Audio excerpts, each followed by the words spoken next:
గ్రామాల్లో తిరగడం, సమస్యలు తెలుసుకోవడం, దళంకివ్వడం, వాళ్ళ ద్వారా పరిష్కారం చేశారు. ఓకే.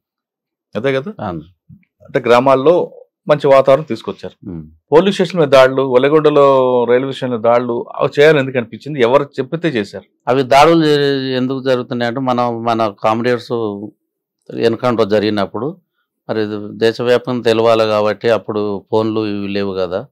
దానికి నిరసనంగా మా దళము వాళ్ళు చెప్తే అన్న ఇది మనలో ఇట్లా ఎన్కౌంటర్ చేసింది, దానికి నిరసనంగా ఈ కార్యక్రమం చేయాలండి.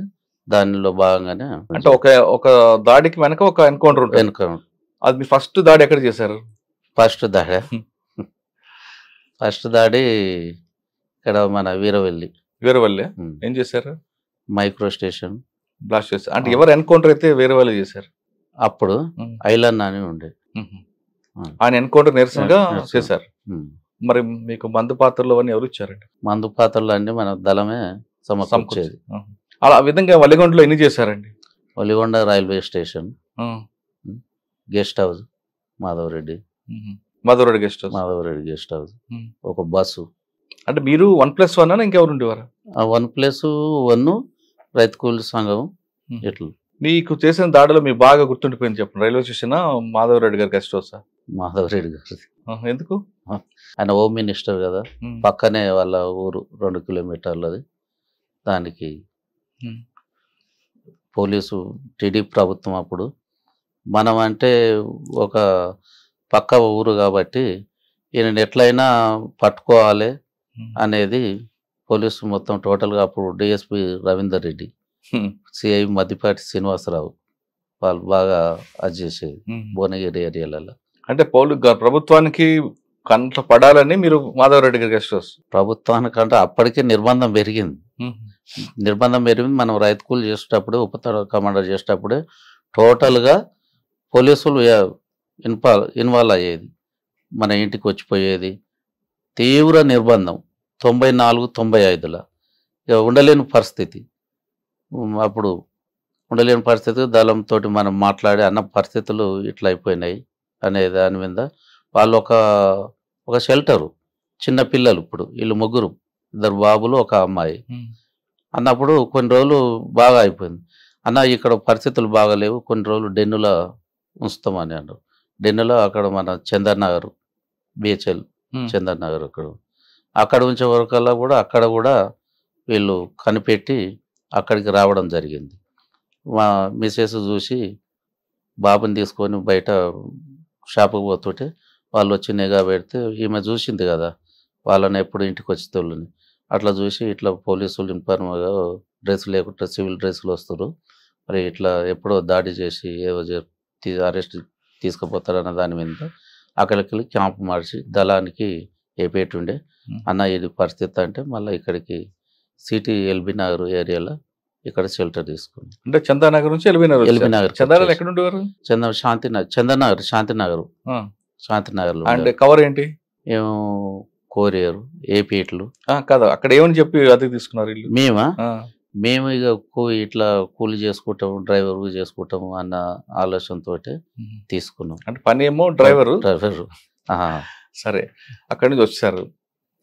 రైల్వే స్టేషన్ పెంచాలని ఎందుకు అనుకున్నారు? ఎలా చేశారు? ఎన్ని గంటలు చేశారు? రైల్వే స్టేషన్ అక్కడ మనకు ఇక్కడ ఎన్కౌంటర్ అయింది, దానికి నిరసనగానే మనం పేల్చాలని ఒక దానితోటి దళ సభ్యులు మేము కలిసి. ఎన్ని గంటలకు వెళ్ళారు? ఎంతమంది వెళ్ళారు? మేము నైట్ 4. అక్కడ మరి స్టేషన్ మాస్టర్ గారు అందరు ఉంటారు కదండి? స్టేషన్ మాస్టర్ గారికి చెప్పాము ఫలానా సోపు మేము అదే అనేది, దాని నిరసనంగా మీరేం భయపడకూరి, మేము అది చేయం, మాకు కావాల్సింది ఏదని అంటే వాళ్ళు కూడా సహకరించారు. అంటే ఫస్ట్ స్టేషన్ మాస్టర్ పేల్చారా, సిగ్నల్ రూమ్ పేల్చారు? సిగ్నల్ రూమ్ వేలుస్తున్నాయి కదా, అన్ని సిగ్నల్ ఉండి వీళ్ళు అది బంద్ మీరు సిగ్నల్ పేల్చారు, సిగ్నల్ రూమ్ పేర్చారు. సిగ్నల్ ఆగిపోయి ట్రైన్లు ఎక్కడెక్కడ ఆగిపోతాయి కదా, మరి మిగతా ట్రైన్లు గుర్తుకుంటాయి కదా, అక్కడ ప్రమాదం జరుగుతుంది కదా. వీళ్ళు ఇంటిమేషన్ ఇస్తారు కదా సార్, స్టేషన్ మాస్టర్ ఉన్నాడు కదా, వాళ్ళు ఏమంటే ఇంటిమేషన్ ఇస్తారు కదా. ఎంతసేపు పట్టిందండి? అది ఒక 40 నిమిషాలు. 40 నిమిషాలు బ్లాస్ట్ అయిపోయింది, వెళ్ళిపోయారు. సంఘటన జరిగిన తర్వాత కూడా ఎవరు వచ్చారు, ఎవరు వెళ్ళారు, పోలీసులు వస్తున్నారు లేదా అని తెలుసుకోవడానికి మళ్ళీ మారువేషాల్లో వచ్చి చూస్తుంటారా? నిజమైనది అంటే మనం దళ సభ్యులేముగా మన మిలిటరీని మనం అక్కడ రైతులు పక్క ఊర్లలో ఉంటారు కదా, వాళ్ళని మనం పంపిస్తుంటాం. ఎక్కడ ఏం జరిగింది, ఎవరు వస్తారు ఏందని అంటే వాళ్ళు పూర్తిగా పోయి సేకరించి మళ్ళీ మనకు టైం ఉన్నప్పుడు ఏపీటీ వాళ్ళ ఊళ్ళలో పోయినప్పుడు ఏపీటీ ఉన్నప్పుడు అన్న ఇది పరిస్థితి ఇట్లా అయింది, ఇంతమంది పోలీసులు వచ్చారని మనకు సమాచారం ఇస్తుంది. మీరు ప్లాస్టింగ్లు అందరూ చేసుకొస్తున్నారు ఈ పరంపరలో. యాదగిరిగుట్ట పోలీస్ స్టేషన్ దాటి ఎందుకు చేయాలనుకున్నారు, ఎలా చేశారంటే ఒక్క రోజులో అయ్యేదా లేదా ముందే రెక్కి వేశారా? యాదగిరిగుట్ట పోలీస్ స్టేషన్ కావాల్సింది ఆయుధాలు మనకు. అదొక 2 నెలలు రిహార్సల్, టోటల్గా 2 నెలలు. అప్పుడు మా జిల్లా కార్యదర్శి గారు కిరణ్ కుమార్, మల్లన్న, రమణారెడ్డి, మహేందర్, సాగర్, రాచకొండ, అందులో భాగంగా మనకు పటేల్ సుధాకర్ రెడ్డి కూడా మనకు అక్కడ కొన్ని రోజులు ఉన్నాడు. ఆర్కే ఉన్నాడు మయమట్టి. ఇది జరిగే ముందు 1 నెల మన ఆర్కే గారు ఉన్నారు.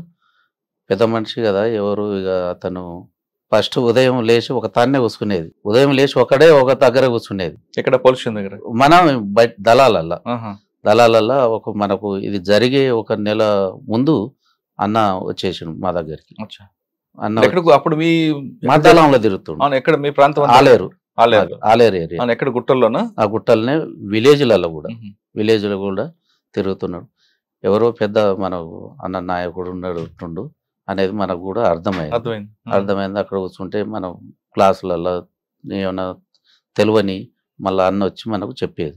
అట్లా 1-2 నెలలు రిహార్సల్. అలా అక్కడ ఉన్న వాళ్ళంతా ఒక్కొక్కసారి మీరు వెళ్ళారు రిహార్సల్కి? మేమే వెళ్ళాం. మీ పాత్ర ఏంటి అక్కడ? మా పాత్ర ఏంటంటే ఆ టైంకు ఎవరుండ్రు 4-4:30కు చూసి వస్తాను. ఒక రైతులాగా వేరే బార్డర్ సివిల్ డ్రెస్ వేసుకొని ఎట్లున్న ఆ 4-4:30కు. ఎందుకు ఆ టైం ఎందుకు ఎంచుకున్నారు వాళ్ళు? మనోళ్ళు ఎంతమంది పోయినా కూడా ఆ టైంకి వాళ్ళు బయటికి పోయి ఈ షాపులల్లా ఇంకో ఉండేది 1-2-3 అక్కడ. ఒక సెంట్రీ కూడా అంత పగడబందిగా, ఒక సెంట్రీ ఒక లోపల ఇంకొకరు అట్లా ఉండే. సాయంత్రం 4 ఫోర్స్ ఉండదు. దాన్ని మనం అట్లా ఒక 2 నెలలు రిహార్సల్ అట్లా చేసి, మనం ముఖ్యంగా ఆయుధాలు లేవు, దళాలు ఎక్కువ మూవ్మెంట్ అయిపోయినది. ఆయుధాలు అప్పట్లో ఇప్పుడు మధ్యలో లెక్క లేవు కదా. ఆయుధాలు మన పోలీస్ స్టేషన్ మీద దాడి చేయాలి, ఆయుధాలు తెచ్చుకోవాలి. అప్పటికి సిఐ రూము, ఎస్ఐ రూము, ఈ పోలీస్ బ్యాచ్ 3 ఫైనల్ చేసుకున్నాం. 3 ఫైనల్ చేసుకున్న తర్వాత ఒక లారీ తీసుకున్నాం. లారీ మేము ఇక్కడికి వెళ్ళి భువనగిరి అక్కడ మగ్దుంపల్లికి వెళ్ళి అక్కడికి వెళ్ళి వచ్చేసినాం. లారీ ఒక దగ్గరికి వచ్చేసింది. 4-4:30 ప్రాంతం లారీ ఎక్కేసినాం, కవర్ వేసేసినాం. ఎంతమంది లారీలో? మేము రాచకొండ 7-8 మంది, మేము 15 మంది ఆలేరు దళం, 22 మంది మొత్తం. టోటల్గా 22 మంది మనం ఎక్కేసి లారీ తీసుకొని వచ్చేసినాం. లారీ తీసుకొచ్చి పోలీస్ స్టేషన్ ముందే ఆపినాం. కవర్ మీదకి వేసేసి టకాటక ముందు అనుకున్న ప్లాన్ ప్రకారం సిఐ రూమ్లో కొంతమంది, పల్లెట్ టీము, ఎస్ఐ రూమ్లో కొంతమంది, మెయిన్ పోలీస్ స్టేషన్ కొంతమంది.